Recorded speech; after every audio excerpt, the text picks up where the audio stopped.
I should, I think, sometimes. We have these daily Zoom calls with my I mean, thank God I'm still employed. And we have these daily Zoom calls, and every once in a while they degenerate into a circumstance where I'm telling a story, and it's not till later that I realize that my story was peppered with shits and fucks and whatever the hell else. Right. We have a pretty strong Mormon contingent in our company, like Your my next whole review- IT team, Salt Lake City. Your next review is not going to, be so positive. Yeah, we'll see what happens. I don't think I've ever had a single review. It doesn't matter. Anyway, I'm just doing this because I thought, one, it would be fun to talk to people I hadn't in a long time, and two, I thought it would be interesting to see what people were saying and what they were dealing with from different walks of life and shit during this crisis. That's one shit. Okay, keep track for me, Darren. Keep track. So if you guys don't mind, Jimmy, I want to start with you. Do me a favor, introduce yourself, say who you are, what you do, or at least as much as you want to say. Well, what's the over-under on Scott's vulgar? We can all throw in a pool. I got a Venmo and a PayPal. Jimmy, is that Archbishop Bernardine looking over his shoulder there? Wow. The story on that is I found him at a yard sale. Nice. And my wife and I were turned around and I looked and I went, "Is that Randy Cheek?" So I bought it and I put it. I'm in my basement where I have band practice and stuff. So so when Randy was supposed to play, it was like, huh. Everybody else would look at it, look at him, and look at him. He does kind of look like him. A little bit. Randy never saw it. I mean, he never. He's like, no, I don't look like that. But everybody else that ever came down here was like, why is Randy Cheek dressed up like a bishop? You got to cut Randy some slack. He's looked at that face every day for his life. I find it interesting that you're wearing the same glasses and the same shirt as the Archbishop in that. Right? I don't know if I have a red yarmulke, but I can. I'll get you one. I'll chip in on that if it's something you have to purchase. Jimmy, introduce yourself for the listeners at home. Hi, I'm Jim Davidson. Most people call me Jimmy D, and I am involved in this because Scott asked me to, and I'm not really sure why. I'm just an old geezer. He says that my opinions are something that people might want to hear. I firmly believe that. And I think he's drunk. No, that's true anyway. That's true anyway, and it has been for about 6 weeks. JB, take the mantle. Introduce yourself. Say who you are, what you do. Jim Blase, also known as JB, and with Darren, I co-own Shake It Records down in Northside. So little small business trying to figure out this whole situation. So, but I've known Scott and Jimmy D for a very, very, very long time. So seems longer, doesn't it? God, yeah. Darren, take it, my friend. My name's Darren Blase. I'm JB's little brother, and I've known Jimmy D. I've known my brother for 50. Your whole life, I would hope. For 52 years, and then I've known Jimmy D since I started working at Wizards in 1986, and holy shit, I would come up and bother him up around the corner. Ask him. Is it right next door? He was up around the corner. Yeah. Like, we were on West Charlton first, and then we up around the corner. I'd go up and ask so when you were at Moles, it was right. Okay, right. It was, yeah. See if Jimmy had any lead guitars for sale or anything like that. Right. Yeah. Jimmy, your store was where what was it? Rena's Rent-A-Record was. Yes, yeah. I was the proprietor of Jimmy D's Music. We opened up in '89, and my partner Chris Carrera and I sold all the music gear for all the working musicians that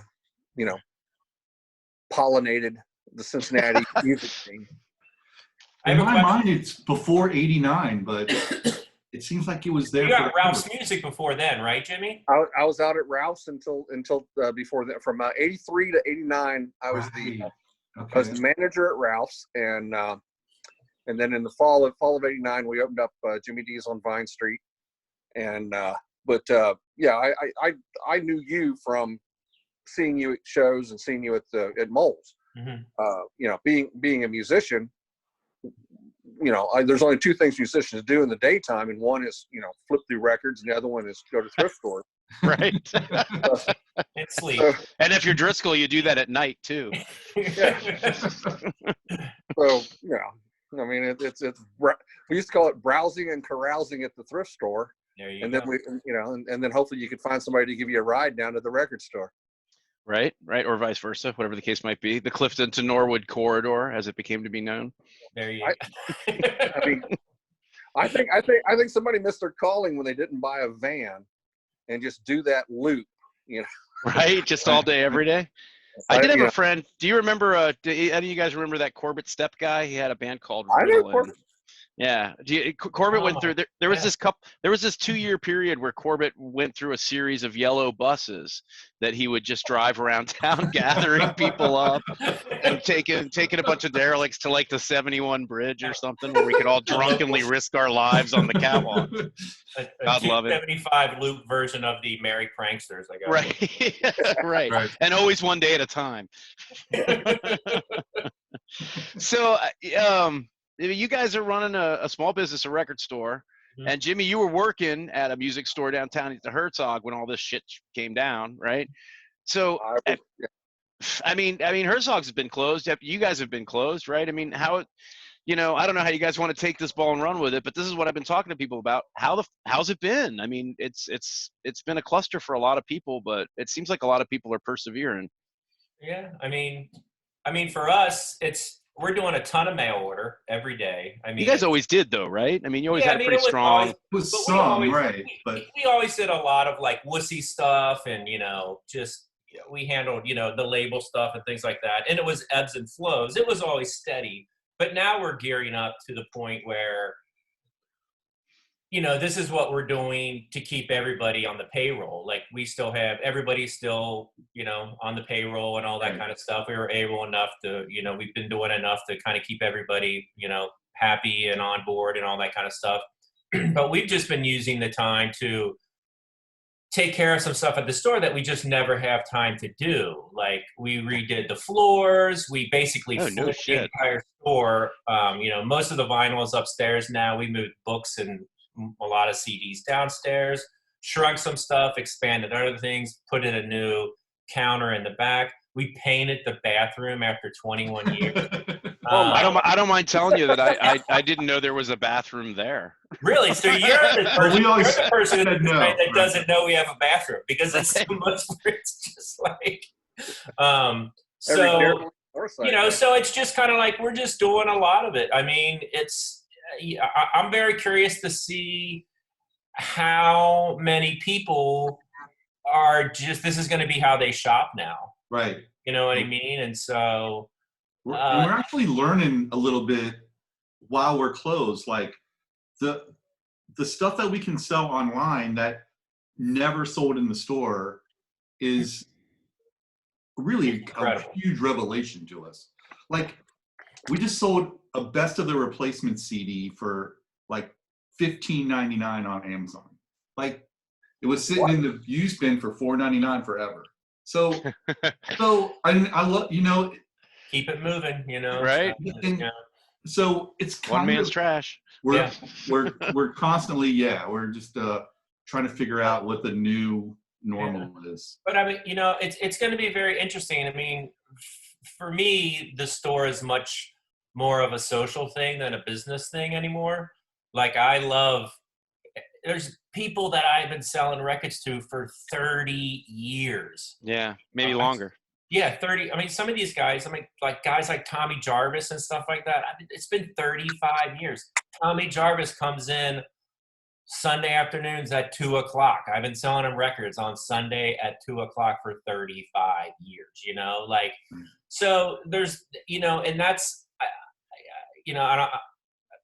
I'm not a big going out kind of guy now in my life, because I do all my socializing during the day, Right. And so I don't, my ears really don't work that well anymore because of my early, like all of us. I mean, it's not like any of us aren't wearing glasses either. Exactly. So my ears are kind of shot, and and so I just do a lot of the socializing, and so I want the store to remain that way, but it's going to be a very slow progress back into that quote unquote normalcy thing that everybody's talking about. So, but Well, you've been a small business. You've just been bobbing and weaving for 20 something years, and that's okay. Yeah, it's just another. This is the hugest problem ever. Yeah, Like we've never faced anything like this before. But we're able to like duck and move and come up with new ideas, and that's how we, that's how we're going to survive this whole thing. Yeah, I like bob and weave and duck and move. Yeah. Jimmy, what's your take on all this? How did things go down just at the counter at Herzog? Well, without tipping too much, tipping my hand too much or talking out of school. No, you're fine. Nobody's gonna see this. Exactly. I didn't want to just say it. I'll be honest with you. We may not survive. Ah, shit. That conversation has not hasn't happened yet. But I would not be surprised if this does us in. We were skating on thin ice as it was. Right. Our 3-year anniversary will happen in July. So it's still a very new, young, small business. Yeah. And statistically in America, new small businesses have a survival rate at 10% or less. Right. To make it a year. Right. So the fact that we made it this far, we were not in the black every month. Right. Well, I mean, you see, by saying that, We're though, familiar you with imply that, that you were, though. yeah. I mean, you were saying that it was in the black, some of them. I'm going to say, I'll tell you what, I'm going to say that we got to gray. I mean, right. And Or we the have to weird go through this one more chartreuse you get time. when you mix red and black. Yeah. What'd you say? So this may do us in. That decision has not been made.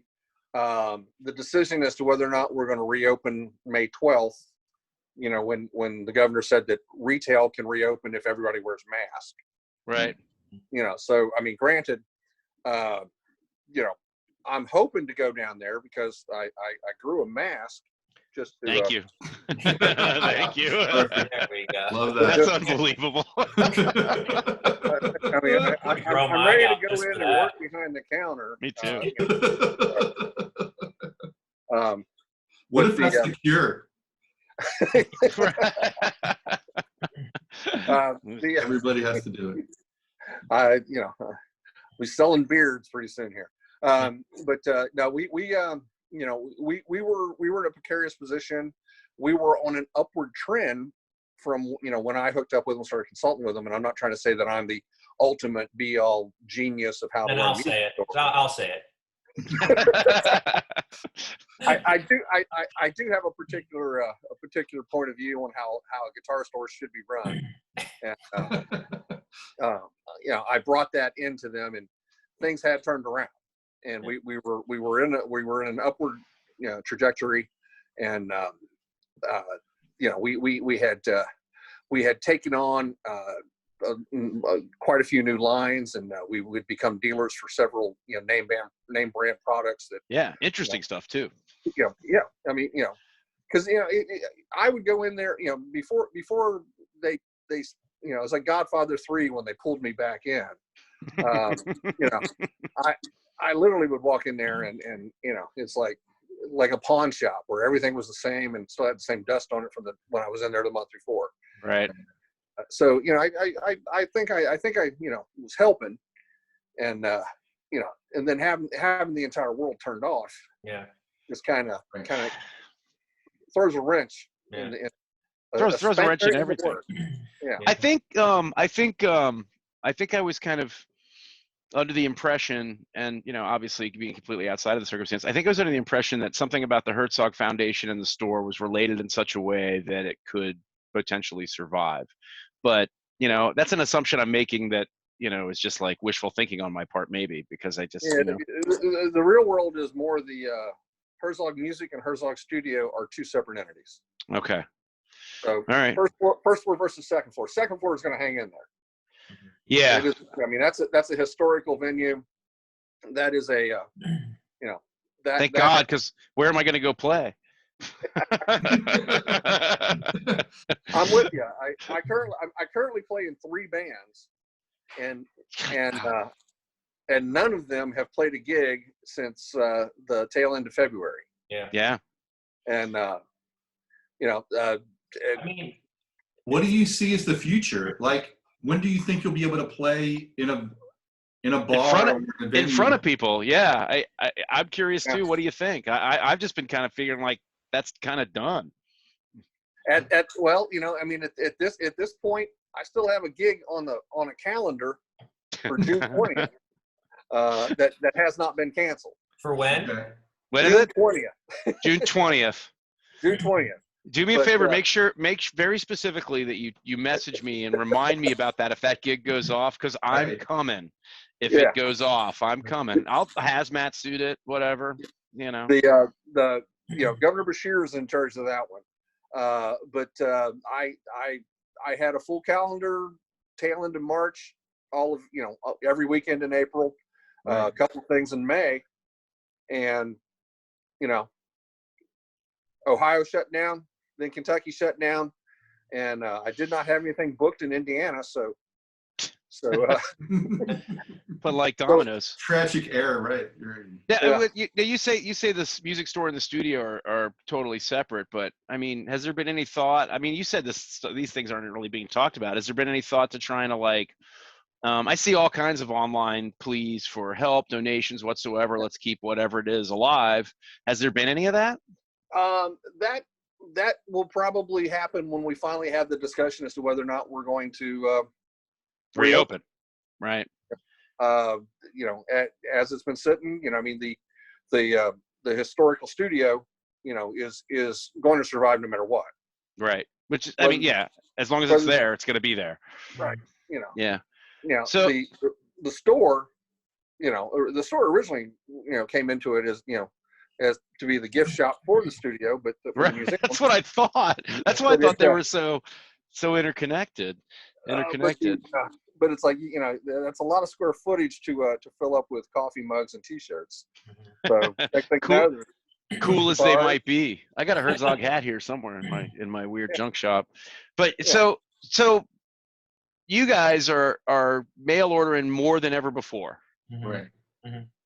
And you think, I mean, someone said earlier that that's how the wave of the future might be. Everyone's going to mail order everything. I refuse to mail order certain things. I won't buy clothes I can't try on or shoes for that matter.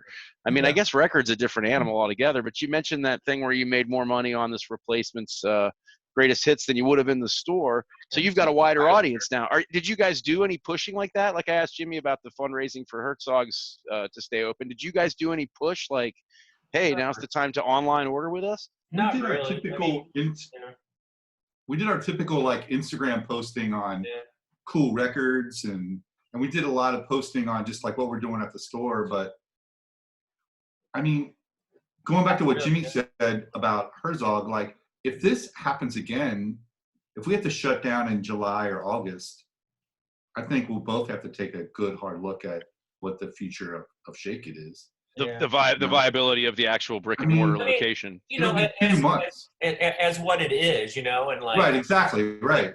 I mean, the deal is, we own the building and we collect rent from apartments upstairs, and the building's paid off, and our overhead is pretty low.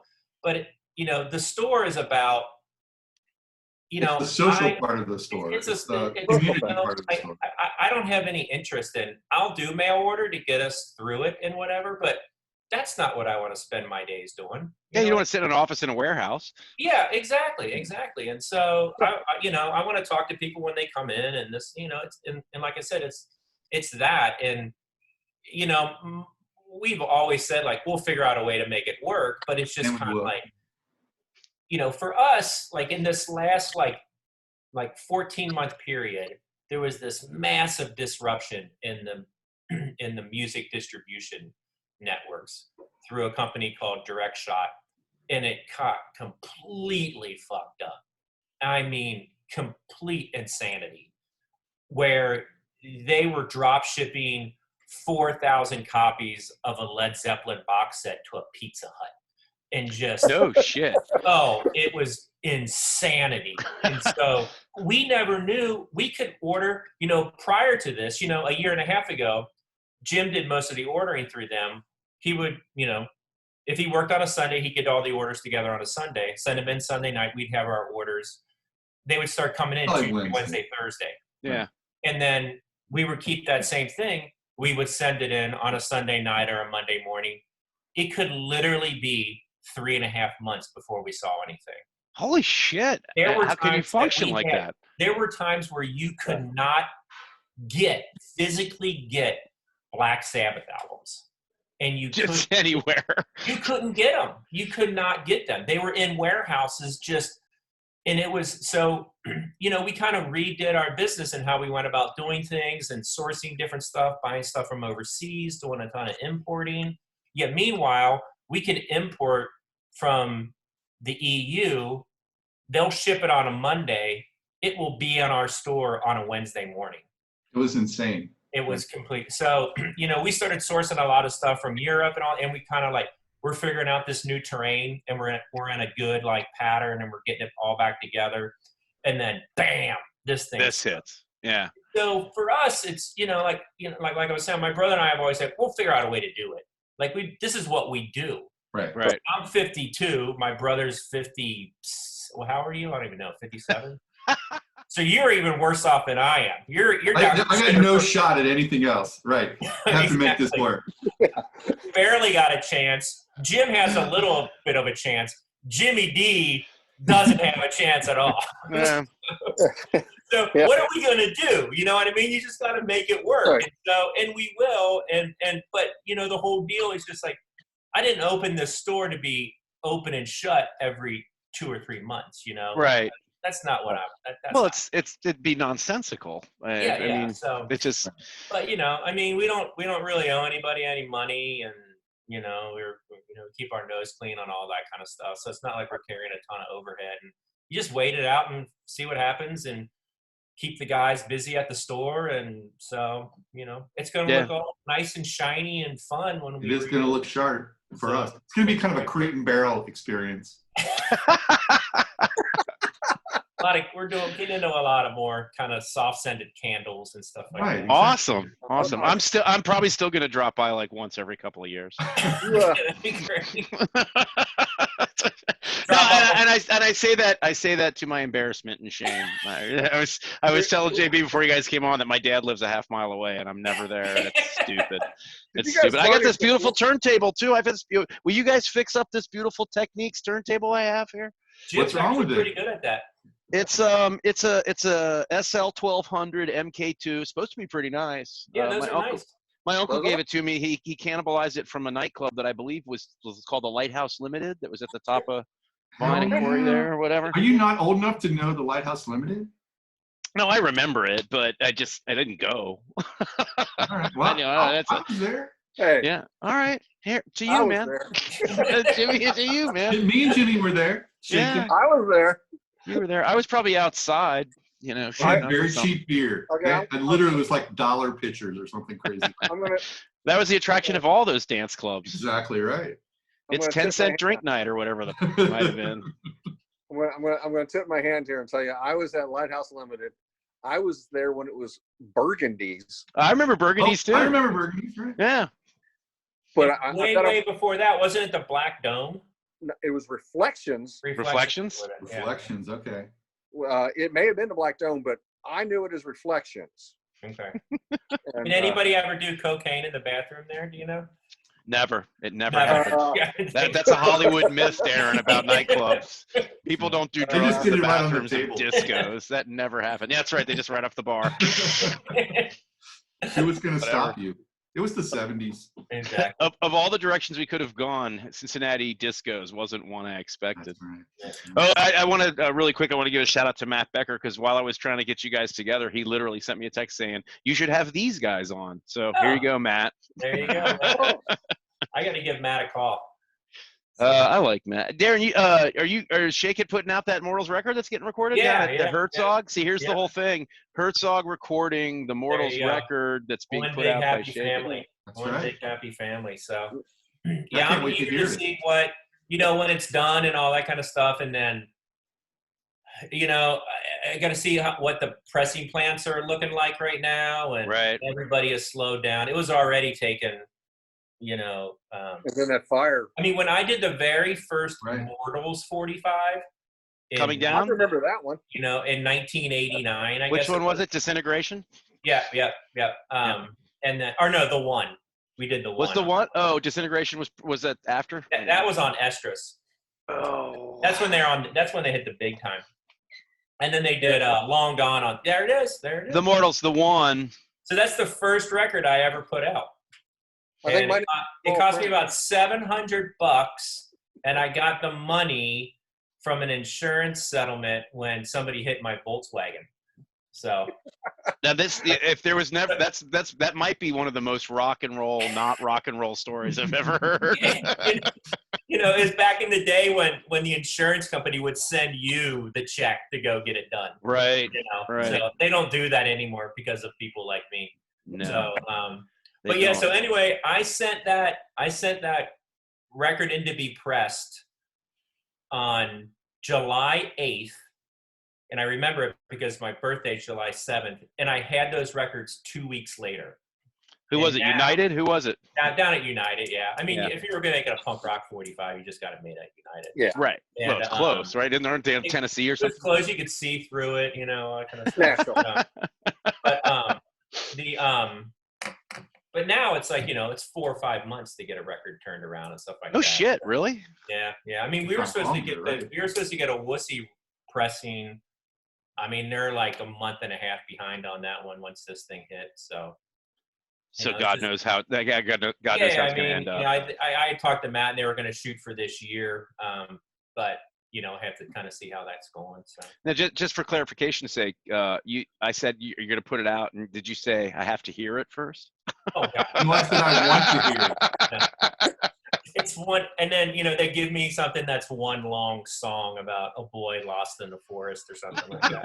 I'm like, this isn't what I was expecting. Yeah. There's more flute on this record than all the other Mortals records combined. That's right. Right. Side 2 is one long song about the lair of the white worm. Right. But I want you to think Ian Anderson, not the CSO. A lot of wind blowing in between the songs and Lee's wrestling and stuff. So no, I never. They recorded the whole thing at the studio upstairs from Jimmy's store, and I never. They were down there a couple 3 weekends in a row with Clint down there, and I never did make it down to even visit. So. Well, I kept an eye on things, so trust me, it's good. All right. I believe you. The guitar sounds are probably the best that they've done. Wow. Well, I went down there. I went down there between the 2 weekends that me and Sister are playing on Wednesdays down there, and so between the 2 weekends they were recording, we went down to bullshit and make some noise, and there was an astonishing array. I mean, I guess Bill Grapes was like a kid in a candy store. They were just pulling anything they had as far as different amps and different mic positions and modeling and shit, and it just looked like, I mean, with the amount of effort put in just moving things around, it should be pretty good. Cool. I'm excited to hear it. I mean, Matt sent me some early stuff, but my ears don't work that way. You know what I mean? I can't. Did he send you? Well, did he send you the cell phone recordings? I mean, that's what I heard the first time, and Matt was like, "What do you think?" And I said, "I couldn't listen to it. I don't know what you want me to say." Ish, I think they were. Yeah, it's like I don't know what you want me to say. So I don't know. I'm excited about it. I'm looking forward to hearing it too. But God, I mean, the way things are, I mean, it's not going to be available in wide release until early 21, right? Is that what we're talking about? We'll have to see what I actually just emailed Matt at Got a Groove, who does all of our pressings up in Cleveland and stuff like that. Yeah. Just to see kind of what this, because my thing was like, he doesn't need one more dude emailing him like, "Where's my record, dude?" Right. So. He doesn't need it, but he gets it every day, I'm sure. Right. Yeah, exactly. Right. He doesn't need me to do it. So. I'm not trying to be a dick, but Yeah, exactly. Right, but I'm gonna be. Because when he gives me the records, I got to pay him, or he's going to charge me before he ships them. So he's got a big interest in it too. So Kind of the way that works sometimes. yeah, it is. It is. Well, so. Well, then they got your credit card on file, Right, just to change the subject for a moment. Today is May Day. That's right. Hail the formation right. of the Revolutionary Socialist Movement. And more importantly, though, it's Elvis and Priscilla's wedding anniversary. Oh. No way. Wow. Oh yeah. How many years would it have been? Oh, it pisses me off that you don't know. You couldn't just say. You're a fraud. It would have been 30. It would have been 47 years today. 51, 52. Yeah, it was like 68, right? 68, 69, somewhere in there. Yeah. Then if it was 68, then it would be 52 years today. It's either right? 13 or 14. We can't. Her parents sold her to him when she was 13. Or maybe it was 14. Yeah, Jerry Lee got his wife at 13. Elvis got his at 14. Yeah. They didn't marry her until like 20 or something. Yeah.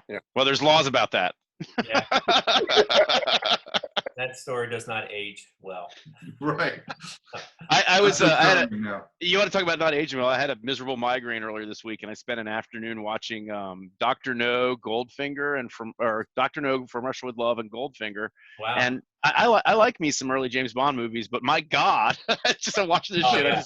It's just like, what the fuck were people thinking? I accidentally took my 2 daughters to go see Some Like It Hot up at the which I just saw as like, I haven't seen it in 25 years, but yeah, you were like, it's a funny farce. Whatever. And they're like, we cannot believe you took us to see this, And I'm like, you know what? You're completely right. Like, got put in my place by a 15 and 11-year-old, like, it's like, all right, I get it, but yeah, looking back at just through different eyes on that stuff. And so, yeah. Well, my son was the one that pointed out to me that Honor Blackman had died earlier this week, and I had the beautiful moment where my wife's like, "Who's Honor Blackman?" And I said, "She's the girl who played Pussy Galore." And my wife said, "Excuse me?" Yeah. That doesn't count toward Scott's total. Okay, thanks. I got to pass on that one. So, Jimmy, you said something about May 12th. That's first phase reopening kind of thing. And the state originally state of Ohio was today. Right, was the end of the non-overnight medical started up, and then Monday they'll open up construction, construction, manufacturing, and office work. That means I got to go in. And then originally the 13th was going to be the retail opening, and then DeWine revised it and extended the stay-at-home order till May 28th. Yeah. Left the May 1st and Monday, the 4th opening, and then moved retail from the 13th to the 12th, but threw on the contingency that you had to wear a mask. Yeah. Right. Okay. So but for both employees and customers. But what are your guys' gut feelings on this? I mean, Darren, JB, you going to reopen May 12th and announce it? We weren't ready to reopen on May 1st, I don't think. We thought that was way too soon. Right. Like we all. So 12 days later doesn't make that much of a difference. Yeah.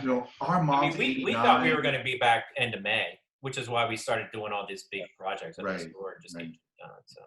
But like we're going to put a plexiglass screen up. We're going to have gloves. Because everybody, is just flipping at record stores. Everybody's touching everything. And we were going to make people wear masks anyway, or, try to insist on that.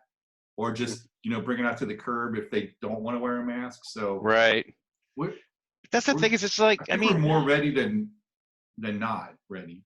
Sure. I mean, I really, I like to pretend I have faith in my fellow man and think that everyone's going to, it's like, is everyone going to wear a mask, or are you going to be dicks about it? It's just, I don't know. I just don't have that faith, really. I like to I'd like to think I do, but in all honesty, I'm just not sure people are going to generally be smart about it. But if Yeah. everyone's wearing masks, you think everyone's going to be smart about it. Maybe I could smoke in the store again one day. Yeah. There you go. Only Well, one person's I ever think smoked that in the store. Somebody pointed out to me the other day that they thought that we were the first store to close in Cincinnati. What? Yeah. Did you want that as a claim to fame? I mean, I'll Well, I'll go mean, ahead and mean, promote that thought if that's what happened. I mean, we did it because there goes my dog. What's going on out there? He's not happy about this idea that you were the first store to close. Voice, Scott. I think that's what it is. It probably is. But Dixon. But we have, our mom lives in a carriage house in back of our house here, and we have daily contact with her. And so that was really a huge part of our decision on doing this. And I mean, a big chunk of our clientele are older folks who are still buying CDs and all kinds of stuff. So, Right.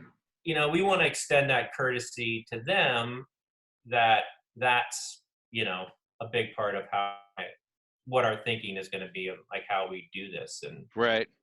so That goes back to what I was saying before. If I was 100% confident that everyone would be smart about it, I'm just not. I feel like the stay-at-home orders were kind of a necessary evil since we just have so many people that would just. I mean, one of my coworkers works out in San Diego. She works remotely, obviously, and she was telling me that the beach that's a couple blocks from her house reopened Tuesday, and then they had to shut it down again Thursday because nobody adhered to any of the stipulations regarding the reopening. And it's just like our thing is just like if we need to stay closed another 3 weeks, fine, to get over the hump on this thing, I'll do that. I just don't want to open and then have to deal with this shit again in September. Right, and worse. Hey, I hate to do this to you guys, but I'm up against this hard out because I have this firm belief that nobody wants to listen to anybody talk for more than 40 minutes. So we're going to get cut off. Okay. But I want to thank you guys so much for doing this. Mm-hmm. And will you guys do it again sometime soon and we can talk more bullshit about like music and stuff instead of COVID-19? Sure, absolutely. Awesome. It was great.